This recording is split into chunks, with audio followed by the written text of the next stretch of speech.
एक बात है क्लियर कि जो मोदी जी पर सवाल उठते हैं कि वो शिक्षित नहीं है, और वो खुद सवाल उठते हैं क्योंकि उन्होंने खुद भी इंटरव्यू दिया, मधु किश्तर को इंटरव्यू दो दिया बार था।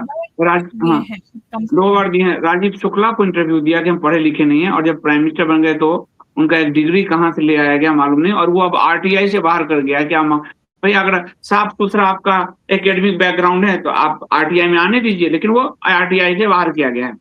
इसका मतलब ये है कि वो चाहते हैं कि भारत उनके जैसा ही हो, शिक्षित ना हो। और ये बात एजुकेशन पे बजट की कमी आपने साफ दिखाई कि कम करते चले गए। 90,000 से 1 लाख सरकारी स्कूल बंद कर दिए गए हैं, तो बच्चे कहाँ पढ़ेंगे? एआई जो नया फील्ड आया है जहां इतने इनोवेशन हो रहे हैं, उस पर कोई हमारी इंडस्ट्री नहीं है।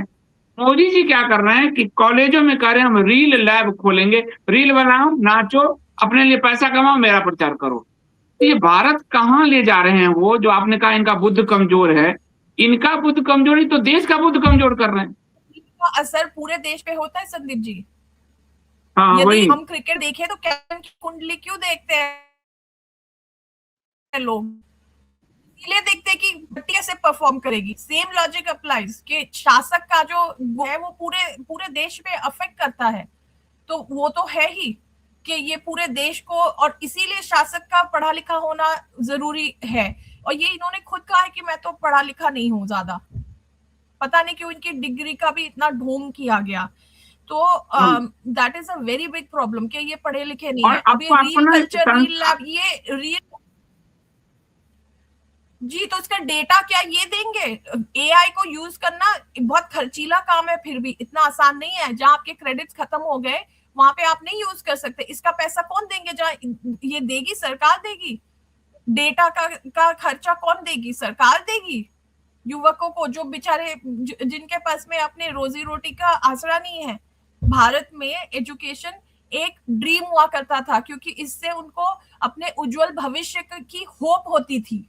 हम सब एग्जाम इसलिए देते थे कि इस उम्मीद में देते थे कि हम पास हो जाए, हमें अच्छा ये मिल जाए तो हम अपना जीवन बना लेंगे, नौकरी मिल जाएगी तो हम स्टेबल हो जाएंगे, कहीं से कहीं हमें हमें कुछ जीवन में कुछ करने का अवसर प्राप्त होगा। आपने वो अवसर भी छीन लिया है बच्चों से। कितने शर्म की ये तो बात आप है। अब धन्य आप मनाइए, बना के श्वेता जी, प्रोडक्ट। धन्य मनाइए सोशल प्लेटफॉर्म्स का, जिसके कारण वो बहुत बड़ी बेरोजगारी और दिख नहीं रही है। जैसे यूट्यूब है, वो भारत में करीब सालाना 6,000 से 7,000 करोड़ रुपए पे कर रहा है, मतलब कंटेंट क्रिएटर्स को।